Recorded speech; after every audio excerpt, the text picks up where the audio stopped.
I'm going to start the recording. Hello, everyone.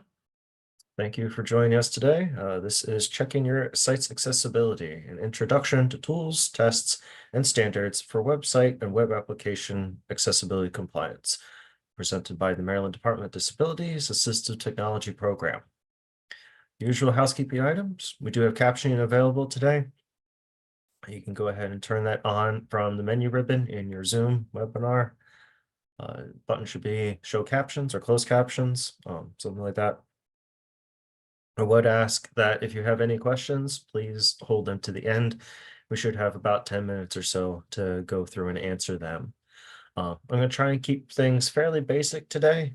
Some of you who might have attended our webinars in the past, this one is a bit more aimed at complete beginners or people who are managing like websites and content, but they're not necessarily messing around with code, or they're using like a hosting service like SharePoint or WordPress or something. So trying to keep things a little bit simple, but really introduce people to and get them thinking about accessibility and the user experience. The webinar is being recorded. It will be shared on our YouTube page, hopefully by Friday. That will be sent out to you guys. I believe I sent out an email about 11 o'clock this morning with the slide deck and some additional resources we'll talk about. That will be sent out again with the recording, so don't worry if you missed it or for some reason it didn't get to you.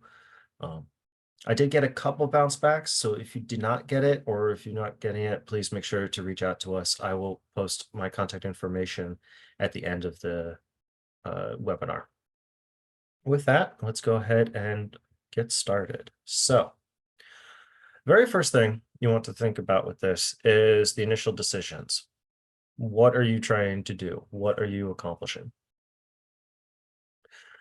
Now, my job revolves a lot around testing.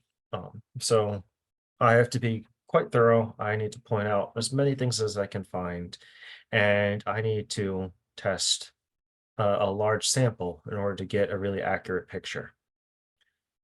But my testing usually takes anywhere from 3 to 5 days, depending on the site. Depending on your job duties or what you're managing, you might not have that kind of time, but you want to make sure you're getting an accurate picture of what the user is going to be looking at. So you need to determine what parts of your website are you going to test. Always start with the homepage because that's your typical landing page off of a Google search or just type it in the URL. But then you want to look at like either your analytics, and if you have them available, that's always an excellent place to start. If not, kind of think about what are the most common places people are going to look for. So in my case, usually that's the next level is like the main areas off your navigation menu. So things like about us or services or products. You can see on the screen there, I have this kind of breakdown, top down break of how a website would be structured. And then the about us, maybe miss an outreach or contact us. Contact us is always a great one to test because people are always trying to find out how to get more information or get directly in contact with someone at your company or agency. And they always want to learn more about what you guys do and if your services are right for them. Obviously, services and then user support is always another good one. People who either are using your services or have accounts with you or buying your products or need help with something, user support constantly has visitors. And then with products, you might have a range of like 12 products you offer or services you offer, but if they're all using the same layout, you really only need to test like one or two.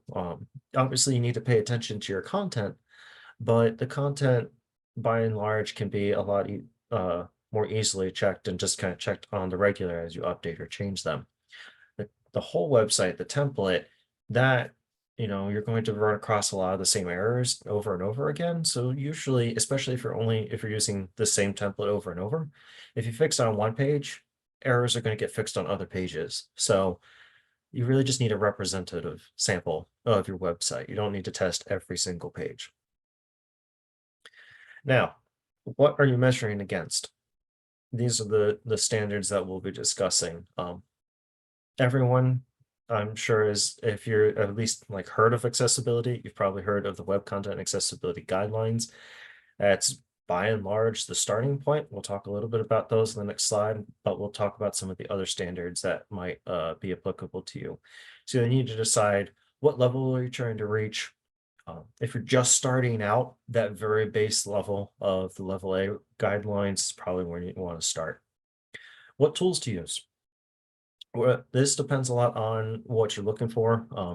If you, for those of you who are just starting out, this is going to be very basic, just your bog standard computer. You have your keyboard, you have anything built into Windows.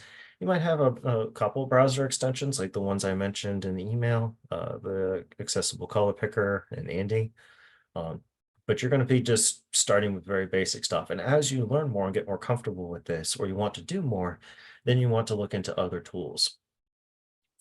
Or you might have a particular audience or clientele that you need to cater to. You need to address their needs.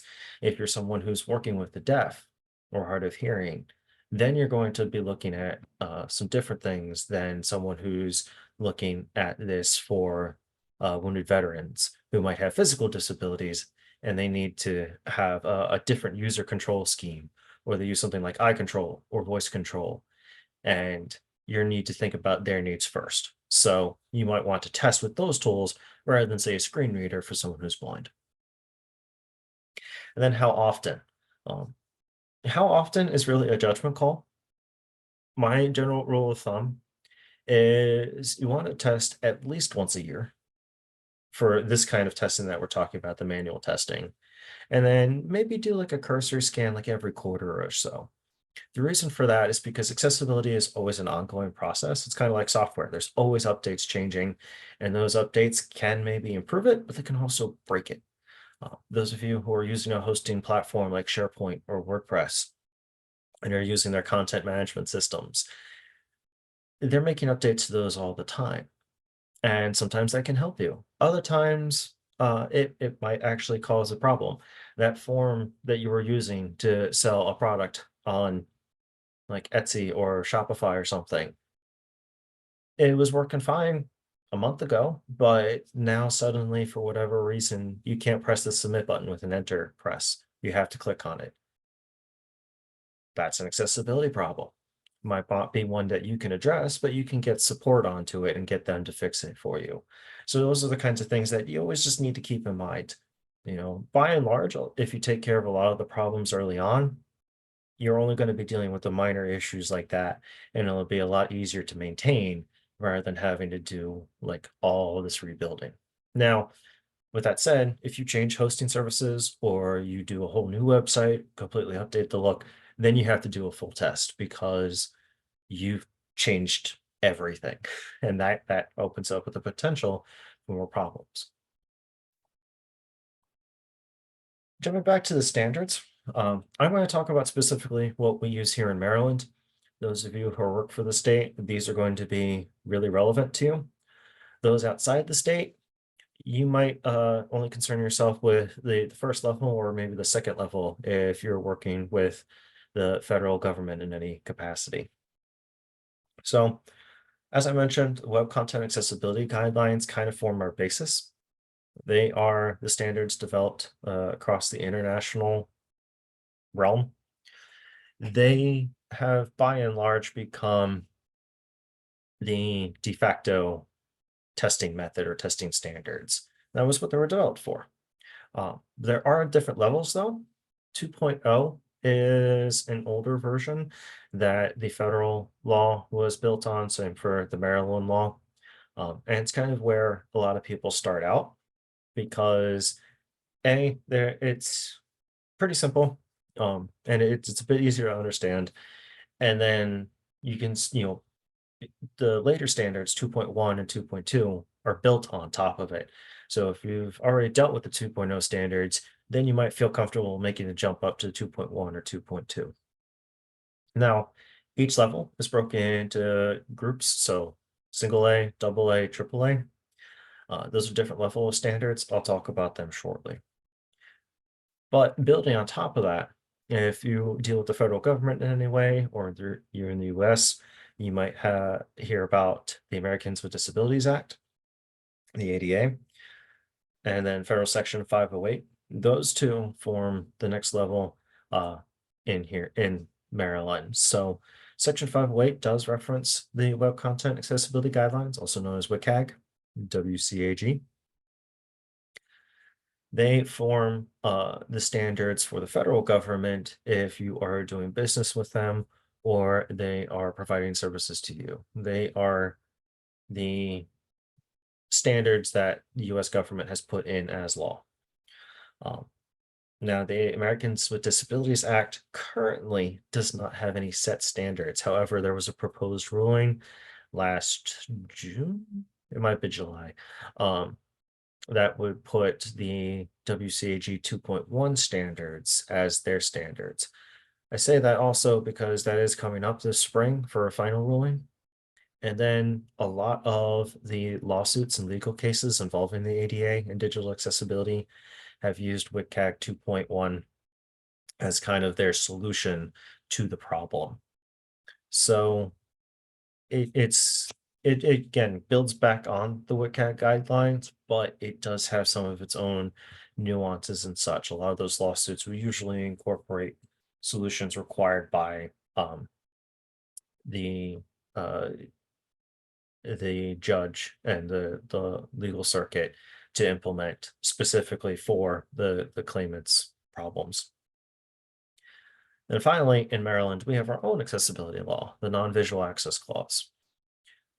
It directly cites Section 508, so in turn, directly cites the WCAG 2.0, but there are some nuances. Now, those of you outside the state, even sometimes inside the state, you might not need to concern yourself with that beyond you need to be accessible.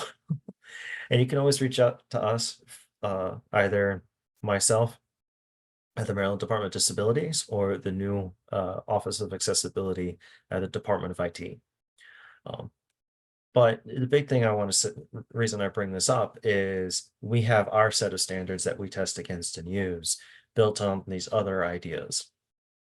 And this is what we have to look for. You, on your own testing, might need to consider different areas if you're in another state, or if you're working with the federal government, or you're working with a company that is doing work with a government agency, um, or if you're just decided internally, we're going to meet this set standard of WCAG. But it's up to you. The reason you have this is because it gives you something to work off of rather than trying to guess at what is accessible or not.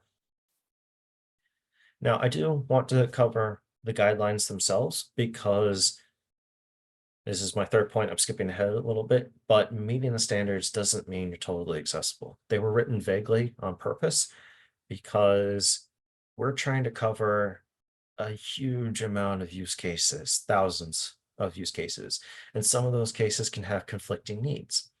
Um, the nice thing about the guidelines is that they do cover every major area of a disability. So visual, auditory, physical, and cognitive. The later editions, the 2.1 and 2.2, cover neurological and speech as well. But we are dealing with, the common 80 to 90%. The idea here is to create a good user experience that we can then kind of alter as needed, or will work with other people's tools that they have set up in order to make their user experience better for their disability. So the guidelines work on 4 principles. If you attended the screen reader testing webinar last month, Matt already mentioned these, but always worth repeating. We have perceivable, so ability to actually access the data through a sense, sight, vision, vision, auditory, reading, textile, what have you. There is operable, so being able to actually use the website and move around it. Usually that involves using the keyboard, but also references assistive technology. Understandable, being able to actually interpret the content, so being able to get and hear things like instructions for filling out a form or errors that occur on that form. That content makes sense to us and it's not jumping around and it's laid out in a fairly easy to understand flow. And then finally, robust, where the site is going to hold up to changes in browser settings or with different combinations of settings or with assistive technology. As I mentioned, the guidelines were created to serve as a testable set of standards. They serve as a basis. So if you're meeting the guidelines, especially the level A and double A guidelines, you created a solid experience that can be improved upon. Without those, people are going to have no ability whatsoever to use your website. So that's why you might not be totally accessible if you meet the guidelines, but you've built a good experience that can either be customized or improved, or somehow is going to be less frustrating than trying to work with a site that's just fighting you at every step. The nice thing about the guidelines too is that they provide solutions and enforcement methods. WCAG has entire pages worth dedicated to different techniques and explaining the techniques that are considered sufficient for meeting the guideline. Um, how they can be, they give examples that you can draw from. Um, some of them involve code, a lot of them involve code, but some of them don't. And they're just saying you need to use this kind of method in order to make this experience work for a user, or things like color contrast. The best way to think of it is that you have a resource to start at. WCAG, there's quite a bit to it. I think 2.0 has 26 items, and then 2.1 has 32 guidelines, and 2.2, I want to say, is 40. They're somewhere in that realm. So, and as you can tell, I haven't fully memorized them, and this is my job. Usually you want them as a reference because, again, they're vague on purpose, so sometimes you have to think about the nuances of how to meet this and what technique is going to work best for you on your platform.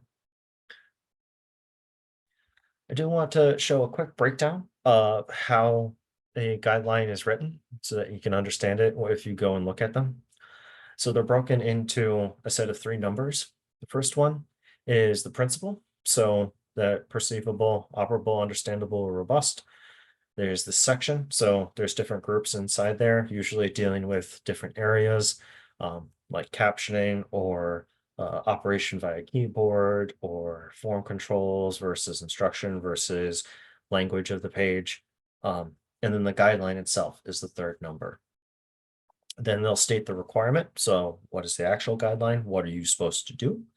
And then the level. So A, single A, double A, or triple A. The level, really, kind of the best way to think of it is level A are the absolute minimum things you need to do. If you don't do these, your site is just not usable by a person with a disability. This can be anywhere from like the guideline on screen 1.1.1, where images don't have alt text, so they have no idea what your images are trying to convey to them, to things like, I can't actually move around your website and click links because I'm using my keyboard. I can't use a mouse. And that link is just not highlighting, or I'm pressing enter and it's not working. And then level double A is things that usually either they make the experience difficult if they're not met, but potentially still usable, or they can be things that um, make the experience just better and provide a better interactiveness with the user. Things like uh, announcements of changes in a page when a form updates or news is added, that kind of thing. AAA is usually improvements on the previous guidelines. I like to point to color contrast because the minimum color contrast is a double A requirement, and that is a 4.5 to 1 ratio between the text color and the background color. The AAA requirement improves that to 7 to 1 ratio. So that's usually how a lot of them are written. Some of them are also adding on additional functionality. Um, so they're not improvements, but they're their own separate things. But in general, usually you're trying to hit like level A first and then build on that to meet level double A and then go to triple A. And then finally, listed after under each guideline, or most of them, they'll have things like specifics or requirements.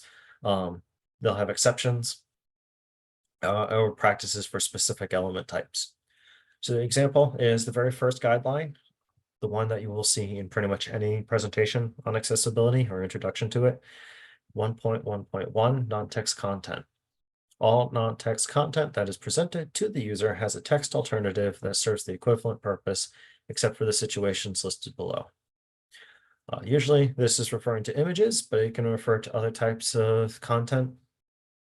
Um, Things like iframes or slideshows or image carousels, um, or anything like that. Or if you're using icon as a link, that kind of thing.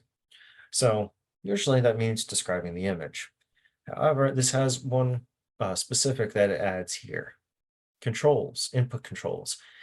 If non-text content is a control or accepts user input, then it has a name that describes its purpose. So this is like when you're using that little Facebook icon to actually link to your Facebook page. That icon needs to tell the user this is going to Facebook instead of just trying to describe the image itself.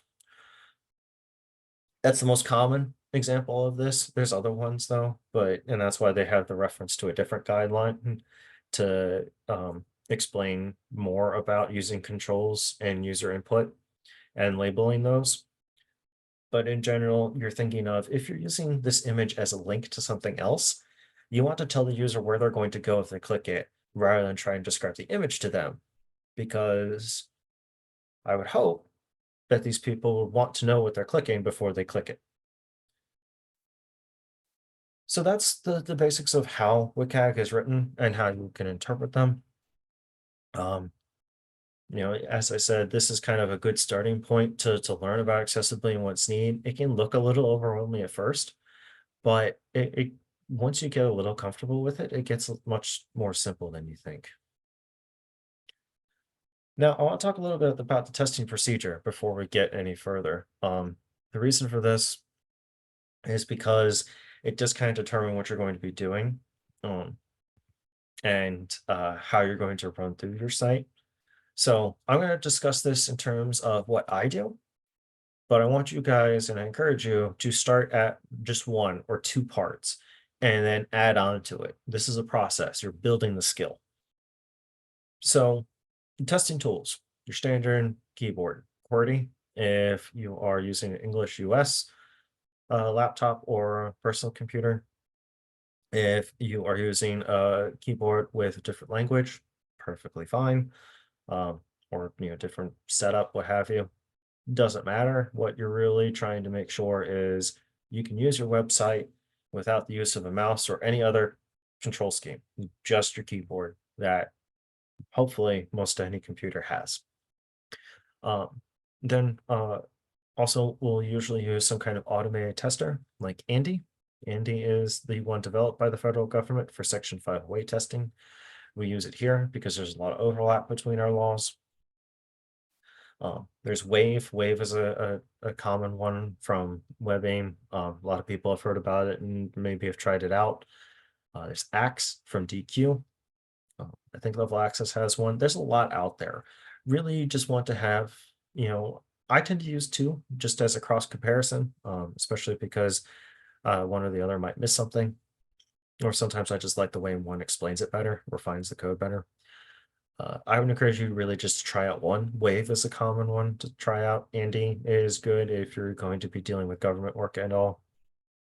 Uh, I'll explain Andy, but I can show Wave or Axe if we have time. Uh, but the reason for it is because it's difficult to read through all the code. You really don't want to do that. The nice thing about having one of these tools is that they'll pick out things like what's the page title? What's the page language? Something that's not really shown to the user. Um, that's communicated to the browser and to assistive technology. Things like color contrast, where it might be a close enough, like 4.2 to 1, where if you're not colorblind, you might not be able to distinguish if that's sufficient or not. So having that tool to bring it out for you is great. Most of those tools find about a third of the errors. What you're really mostly looking for are things that are in the background that aren't presented to the user. Something you might miss if it's existing for assistive technology use, but it's not for general use, or for the repeated errors where There's a common problem across all these web pages that's usually like a styling issue or something, um, or like a navigation menu issue, things that you might need to fix once in one place and it'll fix it across the whole site. Building on that, a color contrast analyzer. It's usually good to have a separate color contrast analyzer. A, just for accuracy, and then B, usually they'll provide suggestions. The reason we use color contrast analyzer, or I think it's actually called accessible color picker as a Chrome extension, is because it tells us, okay, this is the color choices here, and they're either not compliant or they are compliant, but here is like a table of other colors in a similar, scheme that might be more compliant or just different alternatives. Like, you can either, darken the text color, or you can darken or lighten the background, or you can do both, or you can completely change it and just write in new colors here to see if they match. I do recommend um, trying out your testing in different browsers too. Um, we always use at least two here, depending on how much time you have. You might start with one, but you usually want to try and add a second one quickly, even if it's just for a very quick look, because there are going to be different experiences. It doesn't always happen, especially for very simple sites, but it is something to keep in mind. Chrome and Firefox are probably your two best starting points. On Windows, they kind of hold the lion's share of the market, though Edge, I think, is starting to catch up, especially with some of the issues with Chrome. If you use a Mac, though, you want to start with Safari because by and large that holds the market share there. Um, but still, look into adding a second one to try out fairly soon. Then we want to look at testing with the screen reader. I'm not going to go into detail about this today because that was something we covered last month. I encourage you guys to check out Matt's webinar on screen reader testing. Um, he talked about the use of NVDA and JAWS, a little bit about VoiceOver, and that's built into Mac OS. Uh, it is a very different experience though, and it'll take some building of that skill to use. So I encourage you guys to check that out on its own because it constitutes its own webinar. It's a lot. And then finally, something that I like to do, or like I need to do, and you might want to consider down the road, is testing on your phone, either Android or iOS. They have built-in features. It's the same kind of testing. You're looking for the same kind of things. Really, the main things you're looking at on your phone are A, how is content reorganized? Is there anything that's like maybe overflowing in its container? Like if you have text in a column, does that text stay in that column or is it flowing off to the side? Or you require side scrolling? And then looking like, are your links sufficient for touch targets? Or if you're using like click here or just like a single word, or if you're using a kind of small image like an icon for your Facebook page link, do you have to zoom in to click that? If you do, you might want to consider making that larger because I'm sure all of us have had that time where we're zooming in our phone just to try and press a link. And that can get frustrating for anyone, not just those with disabilities, but in those cases, it can sometimes be worse. So keeping in mind those kind of things when you're testing on phone of just, is this annoying me? If it's annoying you, it's likely annoying your clients. Now, the testing procedure, I don't want to get too far into, but this is everything that we do here. And as I said, if you're just starting out, pick and choose what you're doing. But I would say start with the really important things like the keyboard navigation. Can I move around my site by pressing tab and shift tab and arrow keys? Can I press links with enter and space? That kind of thing. The automated inspection assistance, good place to start because you can run that. It's going to find very basic errors that you can look at and say, oh, I need to add alt text to this image, or these links all say the same thing. I need to change their text so that they're more descriptive of where they're going. Or hey, I didn't realize that this text on this background isn't color contrast compliant, so I need to go change one of the two. And that's the color contrast analyst. So those are good places to start. Once you feel a bit more confident with that, you can start adding other tools or start considering different kinds of things. Like I said, if you're working with those with physical disabilities who might need something like voice control or something, then you need to start trusting with that as soon as you can. Um, I've started incorporating that in our testing procedure. So if you want to know more about that, we can chat. Um, but I'm still a beginner with it. So that's why it's not part of this presentation. Now, assistive technology testing, that's when you start to get into things like screen reader testing. Again, trying out multiple combinations if you can, um, because sometimes NVDA interacts with Chrome differently than JAWS does, or the website itself will interact differently with the different screen readers. So again, we try to cover as many use cases as we can. Um, and something down the road, you might want to consider that once you are really well established in testing practices and you're comfortable doing so. Magnification tools is always a good one to try out. That's easy. Usually it's flipping on the magnification in Windows itself or in Mac OS itself and just seeing if your font size does change or not.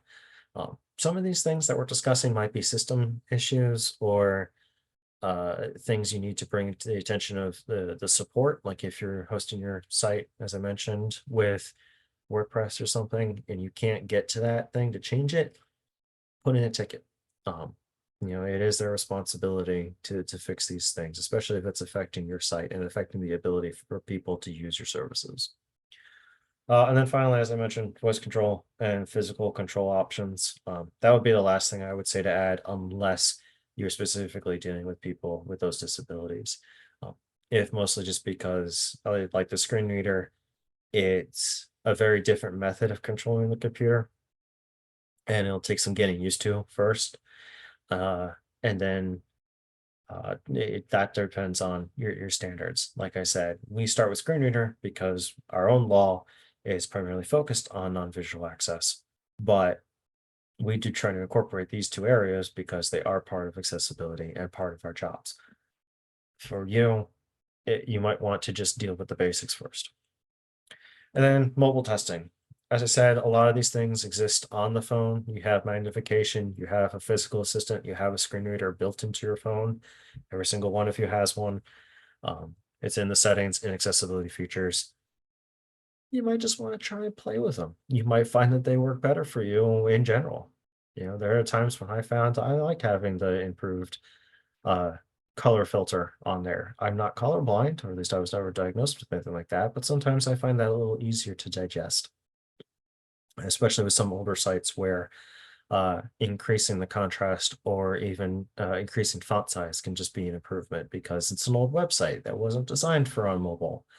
And the text is, 8-point font on a screen, that's only a couple inches wide. So things to consider. Um, but you're really looking for how is the content reorganizing to fit on a phone? Is there anything new that's been added or interactions that have been added that you need to check, like the touch targets we mentioned earlier? Um, we always try to test on both Android and iOS, again, trying to cover as many use cases as possible. Um, but starting with either one, perfectly fine.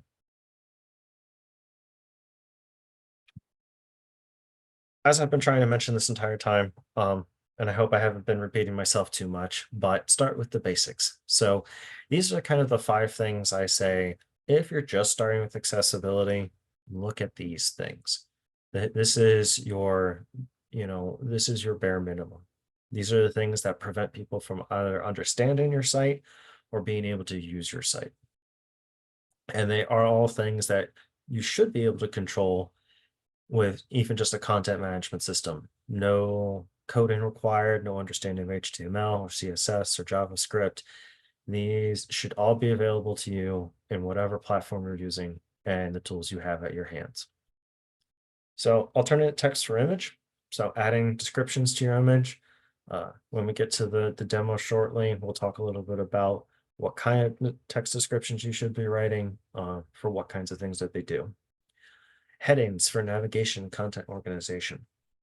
This is really important, not just for your own use and laying out your content, but for helping people get around your website. Matt mentioned it in the screen reader testing seminar last month. Programmatic headings, things that are like actually styled, not just styled as headings, but coded as such, are a shortcut for assistive technology. So they can use just pressing H on their keyboard to jump from heading to heading. If you just bold your font and make it bigger, that's not a heading. You really need to use the preset styles. Now, the nice thing about a lot of those preset styles is you can change the look however you want afterwards, or even save a whole new set of looks to fit your brand. But without that preset, without that code, it doesn't function as one. And there's the problem. So making sure to get into the habit of using the tools you have to make your site better for people getting around. You also want to make sure you have headings and organize your content that way.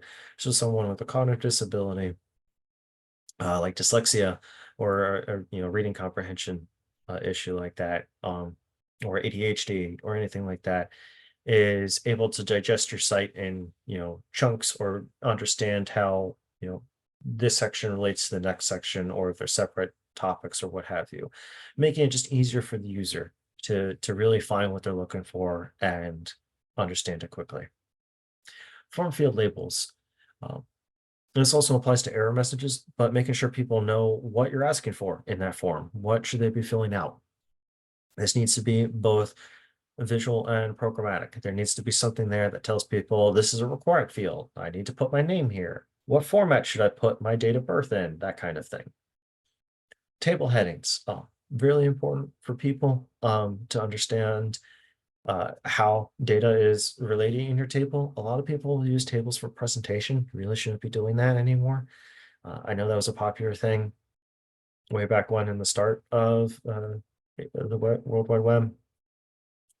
It's still kind of common now. And then you really shouldn't be doing that. But if you're going to put in a table, you really need to put in headings so that it communicates to users, this is what data is relating to. And then finally, link descriptions. You really need to make sure people understand where they're going with their links, that they can distinguish the link from regular text, and that if it's like an image or what have you, that they know this link is going to this place, and if it's going to open in a new window or not. So these are kind of your starting points. I probably should have added color contrast here, considering how many times I've harped on it, but these are the kind of things that prevent people from using your site. So that's why I focus on these more. Now, you're going to go through a short demonstration of some of these things that we're going to look for. We're going to start with keyboard analysis. So if you attended last month's webinar, you probably recognize this page. This is the Welcome to City Lights demo that the W3C set up to show you the difference between inaccessible content and accessible content. What is the difference in experience for a user? So we're trying to figure out, is this a good user experience? Are we going to get frustrated by it? If so, probably want to fix things so that it's better for people. So I'm going to start with keyboard access. Now, keyboard access, it's very simple. In general, you press Tab to move forward between interactive elements. So any kinds of links, buttons, form fields, anything like that, Tab is going to move from one to the next. If you need to go backwards, you hold Shift and press Tab. So Tab is forward, and you can see on the screen, there's that little black outline between the skip link and then to the W3C logo. If I press Shift Tab, it jumps back to the skip link. That's what I'm saying. Up and down arrow, control my scroll bar so I can move up and down the page visually. Doesn't change where I'm focusing. So if I move down and I press Tab again, it's going to jump me back up because I haven't moved down to the rest of the site. If I want to click a link, so if I say, hey, let's go to the accessible version, I press Tab to get to that, and then I'll press Enter, and that will change me to that page. So then I can use the skip link in order to get down to the demo page, and I can press this again, this new link, in order to get down further. So let me go back to the inaccessible page. And The big thing with the keyboard is you want to be able to a do do those interactions that we just did, but you also want to see where you're going. You notice I pointed out that black outline. That's called the visual focus indicator. It's kind of the second half of it. It does have its own separate guideline. That's a double A requirement.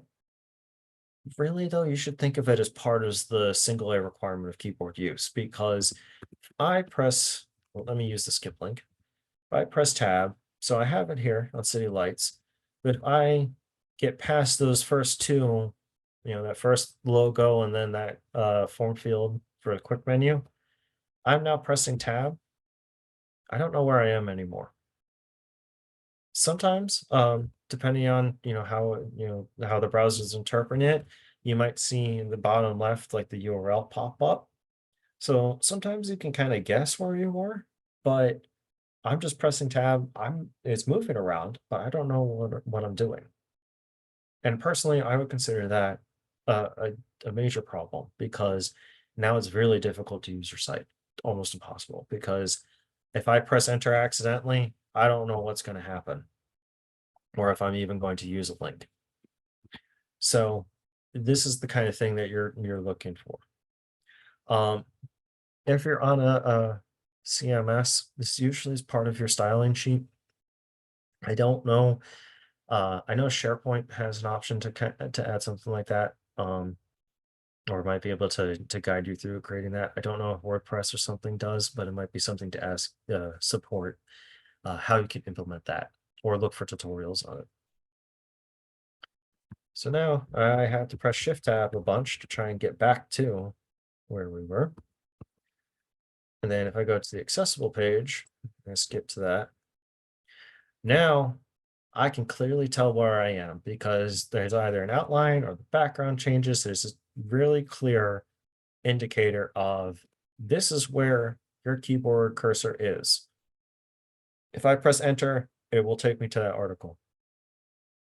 If I want to go back to the menu, each of these changes to what I am looking for. So that's your basics of keyboard navigation.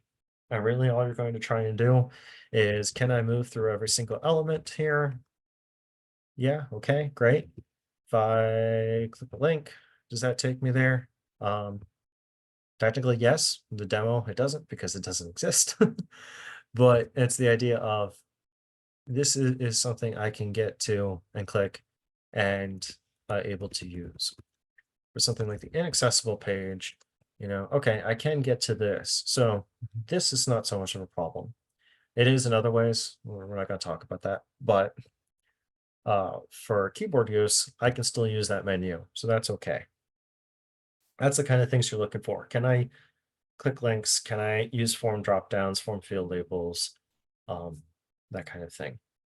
Now, let us try out Andy. So again, we're on the inaccessible page. Andy works as a bookmark that runs a JavaScript on the page that you're on. So open up this bar at the top. Andy has multiple parts to it, depending on what is on the page. So because there's tables on the page, you'll see tables. If there was an iframe, like a YouTube video embed, you would see iframes under here. I don't want to go into Andy too much because the federal government has set up an entire training course on Andy that can take you like over a week to do. So there's a lot to it. But what we're going to concern ourselves with is things like this graphics module where, okay, it's telling me there's elements with no accessible name. This means that there's an image that doesn't have alt text or title or in general is usable. So things like these images here. So there's this weather image that doesn't have a name or alt text. So a screen reader is going to just say unlabeled graphic. There's this border here that I would have thought was just part of this image, but it's not. It's a separate element. So that means the screen reader is going to find that and treat it as a separate graphic. So now there's 3 graphics here instead of just one. And none of them tell the user what they do. This can be especially relevant, like in the case of this homepage link or this news link, because these icons are here. And if this entire thing is an image, that doesn't tell the user this goes to the news page. Instead, they just hear unlabeled graphic link. So they have no idea what they're clicking. That's why alternate text is so important, and it is like the basis of accessibility, because anytime you use images or buttons or anything that is not just text, the user isn't they without that, the user has no idea what that is, what it's supposed to do, if it's supposed to do anything, what relevance it has, is it something that they can just ignore or skip, what have you. So you're mostly looking for these accessibility alerts. In the case, like there's ones like this one where it tells you, here is the entire description that Andy thinks a screen reader is going to hear. Matt talked about this in his webinar, but it bears reiterating. This is a long description. And the thing about these things is that it can't just be stopped and started. It has to start from the beginning and play through. And it also doesn't help the user. You know, if you're coming to this website for the first time, you just want to make sure, am I on the City Lights website? That's what the logo should tell me. This is the logo, this says City Lights logo or City Lights homepage, something like that, that just tells me you're in the right place. Or, this is the brand you're looking for. This is the company, what have you. In this case, this entire description of your logo, that's a lot. It doesn't tell me much until like we're, two sentences in, and then it finally says City Lights. So that's the kind of thing you're looking for, is your alt text good? Is it helpful to users? You want to try and keep it as succinct as possible, um, and get people the relevant info that's helpful to them if needed. In some cases, I had to move my camera out of the way so I can use this. Um, if I go to the accessible page and then fire up Andy, if I go to graphics. So if you notice, okay, so now this is just City Lights, your access to the city. That is the company, that is their tagline, all the relevant info we need. In some cases, though, an image doesn't really help a user. So something like this image that's really just there to draw people's attention to this article or add a little extra flair or content to it, that might not be necessarily useful to people. You're really just doing it to draw the eye. In that case, you might want to consider using an empty alt attribute. Now, usually in a CMS, this is going to be a little checkbox that says mark as decorative. And that causes a screen reader or other assistive technology to skip this image. It's not going to tell the user anything, but it's also not going to inhibit them, because they're not going to have to hear unlabeled graphic and wonder, did I miss something? What is this supposed to do? Who knows? That's the kind of thing that pops up a lot, especially in things like this link where you have like this tiny double arrow icon. That could be skipped because it's part of this link and the link has the text, and the screener is going to read the text. So the image adds nothing. So let's just take it away so that we make their experience more streamlined and less annoying. So those are the kinds of things we can look for. Links. Sometimes if using links, it'll give you um, keyboard access alerts. These are always alerts because they're not always true problems. It's things that it says you might want to check this, because it's saying this link doesn't use hrefid or tab index. Basically, it's wondering, can you actually use this link with keyboard? What does it do? Because without those three things, uh, pressing tab might skip it. If it's a link that doesn't actually do anything, computer's just going to interpret it as text. We know this works because we tried it with our own keyboard. So this alert we can ignore. We go back to the inaccessible page though with the links. Again, it brings up things that have these that don't have actual text telling us where they go. So these four links that we mentioned earlier with the icons, the images, we don't know what these do. Um, but then it can also bring things to our attention like links that just say, read more or click here. It's going to point those out because, especially if they're repeated, because that isn't always going to tell us where that link goes. So being able to understand that these links are visually the same, or for a screen reader who's maybe pressing a button to read all the links on a page, are just going to hear this repeated, three, four, five times, not helpful, especially if they're disconnected. Sometimes those with cognitive disabilities that disconnect, these are right next to each other. That might work. But if these links here for more, more, more, or even just a little bit further down, that might not be helpful, or they might have trouble distinguishing what goes to what. Um, so those are the kind of things that you need to look for. You also want to just visually look at it and say, okay, this just uses text, or it's just blue. It says read more. So most people are going to idly mouse over it to see if it changes, or, press tab to see if uh, a outline or something appears around it. But someone who's maybe blue yellow color blind might not be able to distinguish that that is, a link versus the regular text above it. And they have to rely on one of those other methods to maybe try it out.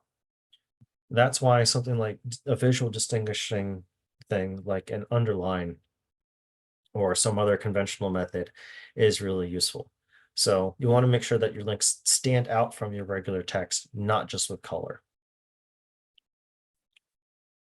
Now, I've got about 8 minutes. Okay.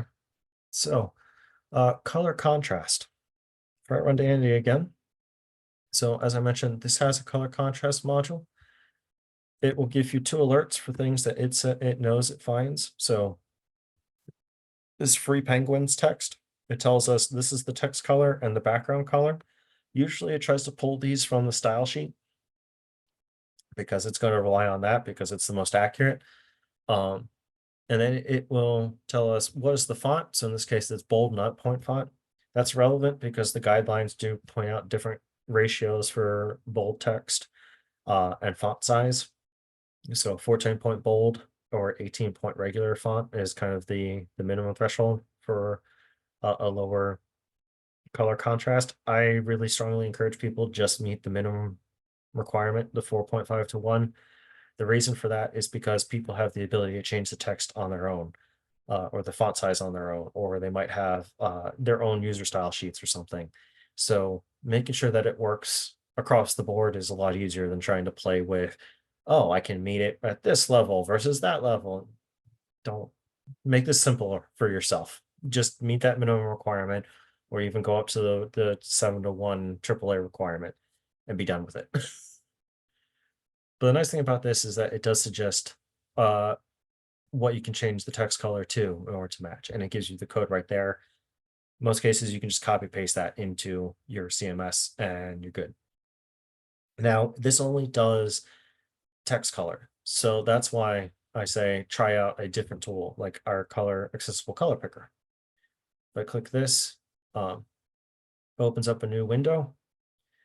And then from here, there is foreground and background. I can use this little eyedropper tool and go down to here. I can click part of the R in free, and I can click the background. Usually I want to try and keep around the same letter just because if you're using anything that has like a gradient or something, this can get a little finicky because you're doing this pixel by pixel. But I can see, okay, in this is my color contrast.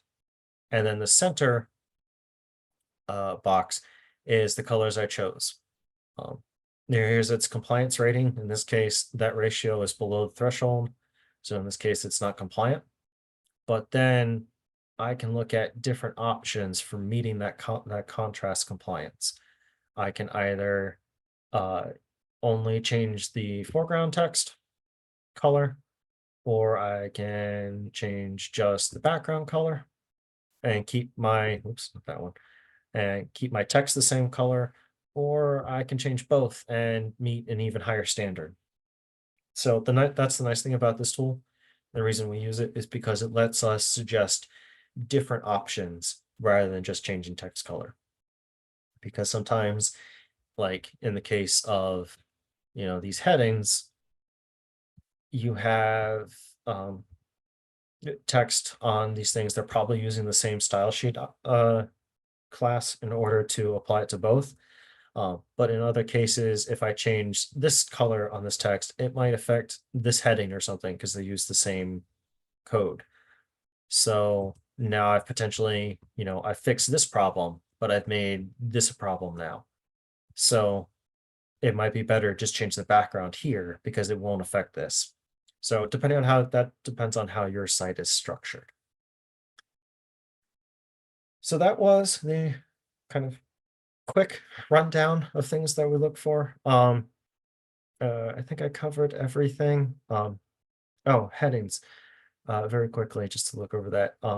Matt talked a lot about this a lot, so you can go back, check back on our screen reader webinar to learn more about like the how that affects assistive technology and such. But visually, we want to make sure that headings are there and that they are coded as such. So, how is our site structured? We have welcome to city lights here. We have elsewhere on the web. Then we have like some smaller headings on the side here. So, okay, visually, this is broken up into sections and there are distinguishable headings. If one of these wasn't here, I would probably tell people you need to have a heading here. We also need to make sure that there are different levels of heading because we need to tell people this is the start of your main content. This is what this page is about. But then we want to give people, these other headings that are a different kind, level 2 through 6, that tell people this is a major section, and then this has, smaller sections beneath it, that kind of thing. So that's how the headings can impact use. And that's why we need to make sure that they're not just programmatically there for technology, but that they're for general use and understanding of your content. I hope that was clear. I kind of threw that in at the last second. But I believe I've covered everything. So with that, are there any questions? You can either use chat or you can use Q&A, um, or you can raise your hand and I can unmute you and try to address your question directly.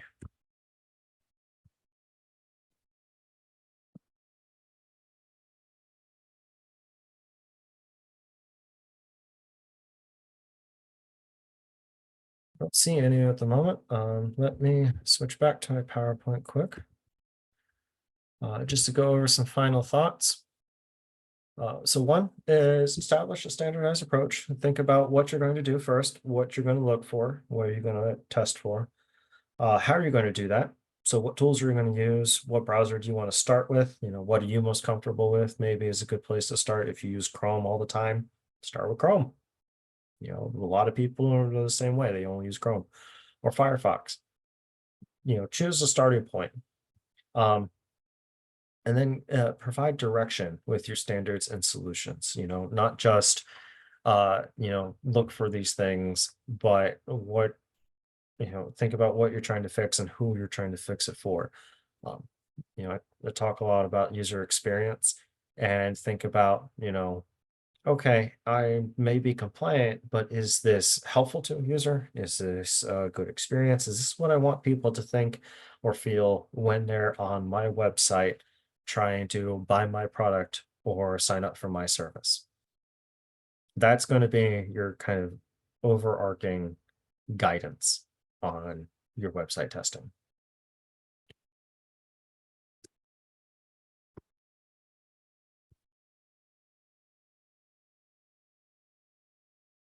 That is everything for today. So if there are no questions, we'll give it another couple minutes for it, but we're at time. So thank you all for attending. As I said, this will be posted on our YouTube channel um, by hopefully by the end of the week. Let me put our contact information in the chat. That is our group email. So that goes to myself, that goes to our accessibility specialist. Uh, and then also my supervisor has access to it. So it's the easiest way to get to any one of us if one person's not available. If you have any questions about the testing procedure or about testing tools or any other questions just about accessibility in general, reach out to us there. We're always happy to help. Thank you, everyone. I'm going to go ahead and stop the recording.